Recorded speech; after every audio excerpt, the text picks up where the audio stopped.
शनि गोचर 29 मार्च 2025। इस विषय में बहुत सारे वीडियो आपके समक्ष आए हों। बहुत से वीडियो ने आपको डराया भी होगा, बहुत से वीडियोस ने आपको प्रसन्न भी किया होगा। लेकिन क्या आप जानते हैं कि इस गोचर का प्रभाव आपके ऊपर पड़ भी रहा है या नहीं? आपको समझना होगा कि इस गोचर का प्रभाव आपके ऊपर शुभ पड़ रहा है या अशुभ पड़ रहा है। उसके लिए थोड़ा और गहराई में जाइए, अपने नक्षत्र के अनुसार इस गोचर को समझिए, क्योंकि पूरी राशि पर जो प्रभाव बताया जा रहा है वह नक्षत्रानुसार भिन्न हो सकता है। शुरू से अंत तक पूरा वीडियो देखिए और इस गोचर को अपने नक्षत्र के अनुसार समझिए, साथ ही साथ अपनी दशाओं को समझकर ही इस गोचर को समझिएगा। नमस्कार दोस्तों, एस्ट्रोलॉजिकल मिरेकल के आज की इस वीडियो में मैं राजेश कुमार पुरी, आपका ज्योतिष मित्र, आप सभी का हार्दिक अभिनंदन करता हूं। शनि गोचर यानी 29 मार्च 2025 को शनिदेव ने कुंभ राशि से मीन राशि में प्रवेश किया है और इस शनि गोचर से संबंधित सभी वीडियोस हम आपके सामने प्रस्तुत कर चुके हैं। यानी कि हमने मकर राशि से प्रारंभ करके वृश्चिक राशि तक जो भी प्रभाव नक्षत्रों पर पड़ने वाले हैं वह आपके समक्ष प्रस्तुत किए हैं। इस गोचर का यह अंतिम वीडियो है, यानी कि आज हम बात कर रहे हैं शनि गोचर की धनु राशि और उसके अंतर्गत आने वाले नक्षत्रों पर प्रभाव।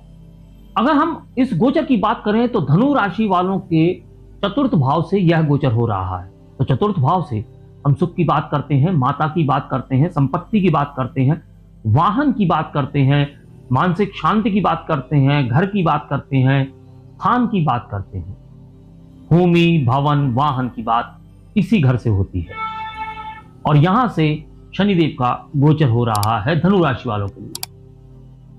तो हम अगर धनु राशि वालों के लिए समझें तो चूंकि यहां से हम मानसिक स्थिरता की बात कर सकते हैं, तो भावनात्मक और मानसिक स्थिरता प्रभावित हो सकती है। माता के स्वास्थ्य पर ध्यान देना अत्यंत आवश्यक रहेगा। संपत्ति से जुड़े मामलों की बात करेंगे तो वहां विलंब भी हो सकता है और कानूनी अड़चने भी आ सकती हैं। स्थान की बात कर रहे थे तो या तो विदेश यात्रा हो सकती है, घर से दूर जाना पड़ सकता है, या किसी प्रकार से स्थान परिवर्तन के योग भी इस गोचर काल के दौरान हो सकते हैं। पारिवारिक जीवन में तनाव रह सकता है, इसलिए धैर्य रखने की आवश्यकता है और उस तनाव को ठीक होने तक अपने आप को पकड़े रहना है। यानी कि अगर आप धैर्य रखेंगे तो स्थितियां सुधरेंगी, उस सुधरती हुई स्थिति तक थोड़ा इंतजार करें। अब हम बात करेंगे धनु राशि के अंतर्गत आने वाले नक्षत्रों की। तो धनु राशि के अंतर्गत मूल नक्षत्र आता है, पूर्वाषाढ़ा नक्षत्र आता है और उत्तराषाढ़ा नक्षत्र का प्रथम चरण आता है। तो हम यहां इन नक्षत्रों के लिए इस गोचर को और बारीकी से समझेंगे। तो सबसे पहले हम बात करेंगे करियर और व्यवसाय की। तो मूल नक्षत्र के जातकों के लिए तो मूल नक्षत्र का स्वामी केतु होता है, यानी कि यह नक्षत्र केतु से प्रभावित होता है। इसीलिए हम कहेंगे कि करियर में अचानक परिवर्तन हो सकते हैं। किसी भी प्रकार का परिवर्तन अचानक से हो सकता है। जो लोग रिसर्च, गूढ़ ज्ञान यानी गुप्त रहस्यमयी विद्याओं की बात कर सकते हैं या किसी गहरे ज्ञान की बात कर सकते हैं और आध्यात्मिक कार्यों में संलग्न होंगे, उन्हें इस गोचर काल के दौरान लाभ होने के अवसर प्राप्त होंगे। नौकरी जो लोग कर रहे हैं उनके स्थानांतरण के योग बन सकते हैं या फिर किसी नई नौकरी के योग बन सकते हैं। पूर्वाषाढ़ा नक्षत्र की बात करेंगे तो पूर्वाषाढ़ा नक्षत्र शुक्र से प्रभावित होता है, यानी कि इसका स्वामी शुक्र होता है। तो जो लोग व्यापार से जुड़े हुए हैं उन्हें मंदी का सामना करना पड़ सकता है, इसीलिए धैर्य से काम करें। रचनात्मकता और कलात्मकता के क्षेत्रों से जुड़े हुए जो लोग हैं वह इस समय में अच्छा प्रदर्शन कर सकते हैं। सरकारी नौकरी वालों के लिए यह समय संघर्षपूर्ण रहने वाला है। उत्तराषाढ़ा नक्षत्र के प्रथम चरण की बात करेंगे तो उत्तराषाढ़ा नक्षत्र सूर्य से प्रभावित होता है, यानी कि सूर्य इसका स्वामी होता है। तो प्रशासनिक सेवाओं, सरकारी पदों और उच्च अधिकारी बनने के जो इच्छुक लोग हैं उनके लिए यह बहुत अच्छा समय होगा। करियर में स्थिरता आएगी, सफलता धीरे धीरे मिलेगी। व्यापार करने वाले लोगों के लिए यह संयम और धैर्य रखने का समय है। थोड़ा सा संयम और धैर्य से कार्य लें, तभी व्यापार में लाभ प्राप्त कर पाएंगे। फिर हम बात करेंगे आर्थिक स्थिति की, यानी कि धन की। तो मूल नक्षत्र के जातकों के लिए अचानक धन लाभ और हानि दोनों की संभावना है। या तो अचानक धन लाभ होगा या अचानक धन हानि होगी, या दोनों बारी बारी से हो सकते हैं। इसलिए वित्तीय मामलों में सतर्कता बनाए रखें। निवेश करने से पहले बहुत अच्छी तरीके से विचार करें। पूर्वाषाढ़ नक्षत्र के जातकों की बात करेंगे तो इन्हें उधार लेने और देने में बहुत सावधानी बरतने की आवश्यकता है। धन फंस सकता है या कर्ज बहुत बढ़ सकता है। विलासिता से जुड़ी हुई वस्तुओं पर इनका अधिक खर्च हो सकता है। भोग विलास, एंजॉयमेंट, इस प्रकार के कार्यों में यह जातक अधिक धन खर्च कर सकते हैं। उत्तराषाढ़ नक्षत्र के चरण की बात करेंगे तो धन संचय में सुधार होगा, यानी यहां पर धन जुड़ने के आसार दिखाई दे रहे हैं। लेकिन खर्चों पर नियंत्रण रखना अत्यंत आवश्यक है। व्यवसाय में लाभ मिलेगा, लेकिन यहां विलंब की स्थिति भी बन रही है। फिर हम बात करेंगे पारिवारिक जीवन की। तो मूल नक्षत्र के जातकों का जो पारिवारिक जीवन है वहां मतभेद बढ़ते हुए दिखाई दे रही है। खासकर पिता से संबंधों में दूरी आ सकती है। यहां माता के स्वास्थ्य पर भी विशेष ध्यान देने की आवश्यकता महसूस होगी। पूर्वाषाढ़ नक्षत्र के जातकों के अगर पारिवारिक जीवन की बात करें तो घर में कोई शुभ कार्य होगा या नई संपत्ति खरीदने के योग बन सकते हैं।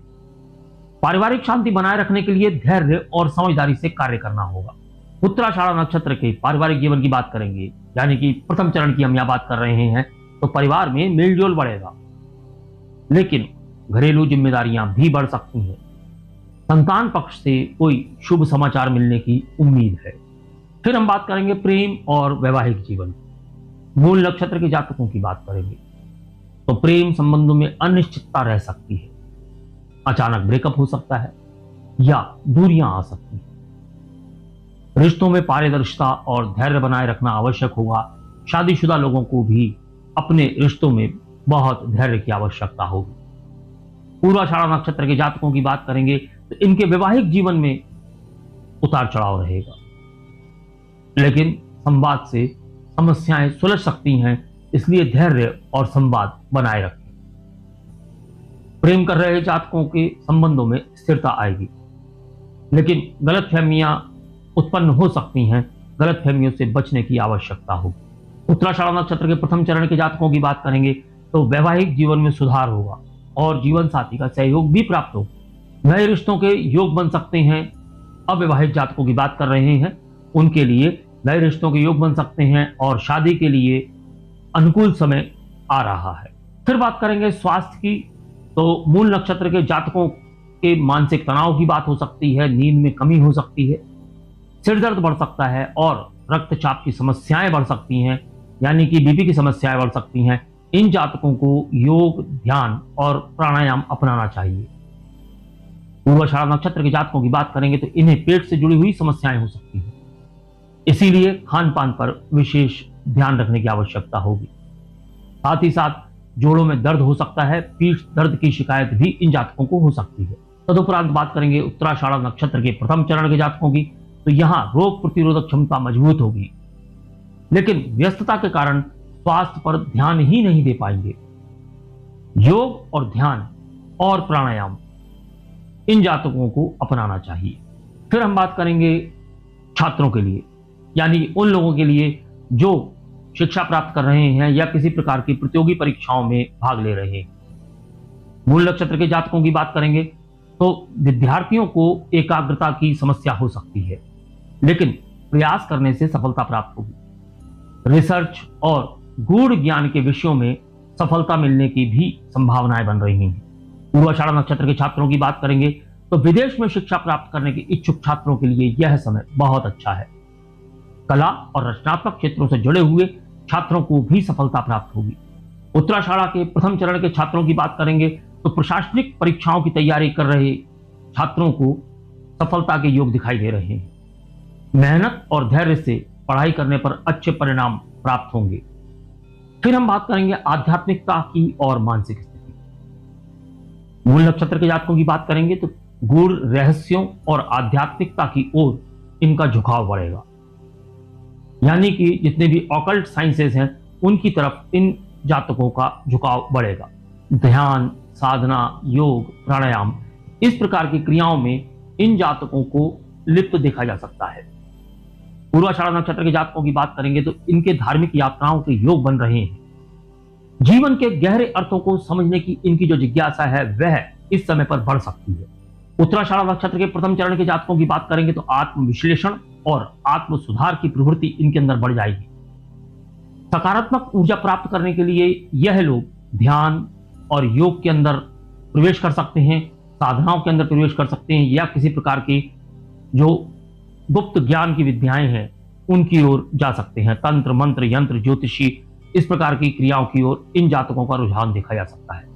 अगर पूर्ण रूप से निष्कर्ष निकाला जाए तो इस समय पर धनु राशि वाले जातकों को थोड़ा संभल कर रहने की आवश्यकता है। माता के स्वास्थ्य के प्रति थोड़ा सजग रहने की आवश्यकता है, और स्थानांतरण के योग बन रहे हैं या प्रवास के योग बन रहे हैं उसके प्रति इनका रवैया सकारात्मक होना चाहिए। धन के मामले में हमेशा की तरह बहुत ही समझदारी से निर्णय लेना आवश्यक होगा। खर्चों पर नियंत्रण रखने की आवश्यकता होगी। यहां पर कुछ नक्षत्रों की बात कर रहे हैं तो वहां पर पारिवारिक जीवन में कुछ उतार चढ़ाव है, उन जातकों को बहुत संभल कर चलने की आवश्यकता होगी। प्रेम और वैवाहिक जीवन में भी इसी प्रकार की स्थितियां बनी हुई हैं।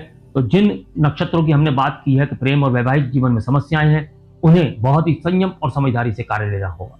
शिक्षा के क्षेत्र में इस राशि के जातकों को लगभग सफलता ही मिलती दिखाई दे रही है, विशेषकर प्रशासनिक क्षेत्रों में और शोध के क्षेत्रों में।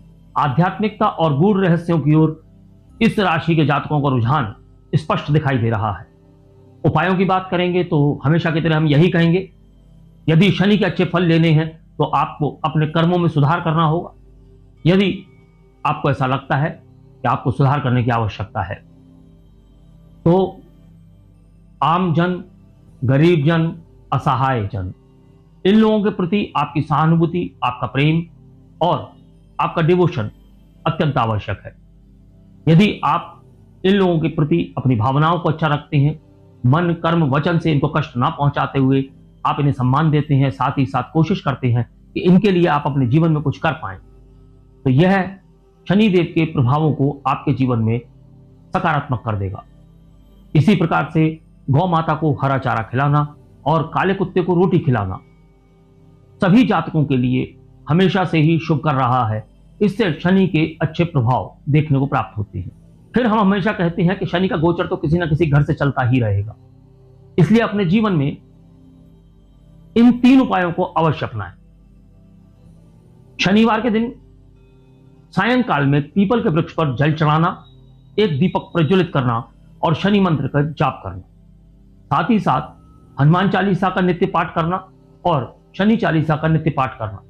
अगर नित्य नहीं हो सकता है तो कम से कम शनिवार के दिन तो शनि चालीसा का पाठ कर ही लेना चाहिए। साथ ही साथ समय समय पर शनि से संबंधित वस्तुओं का दान करना चाहिए। इससे शनि देव के जो कुप्रभाव हैं वह शुभ प्रभावों में परिवर्तित होते हुए दिखाई देते हैं। उम्मीद है कि आपको यह वीडियो पसंद आया होगा। यदि आपको लगता है कि हम सटीकता के नजदीक पहुंचने में जरा से भी सफल हैं और जो हमने गहराई से इस गोचर का विवरण आपको दिया है वह आपको अच्छा लगा, तो आपसे मेरा अनुरोध है वीडियो को लाइक करें, चैनल सब्सक्राइब करें और बेल आइकन का बटन दबा दें ताकि आने वाले जितने भी ज्ञान के वीडियोस हैं वह आपको समय से प्राप्त हो सके। अब शनि के गोचर से संबंधित जो हमारे वीडियोस थे वह पूर्ण हो चुके हैं, यानी हमने सभी राशियों पर शनि के गोचर की चर्चा कर ली है। 14 मई 2025 बृहस्पति देव का गोचर होने जा रहा है। अगले वीडियो में हम आपके समक्ष बृहस्पति देव के गोचरों का प्रभाव नक्षत्रवार देंगे। अगले वीडियो तक के लिए मैं अपनी वाणी को विराम देने की आज्ञा चाहूंगा। नमस्कार, धन्यवाद। शुभं गुरुत्वं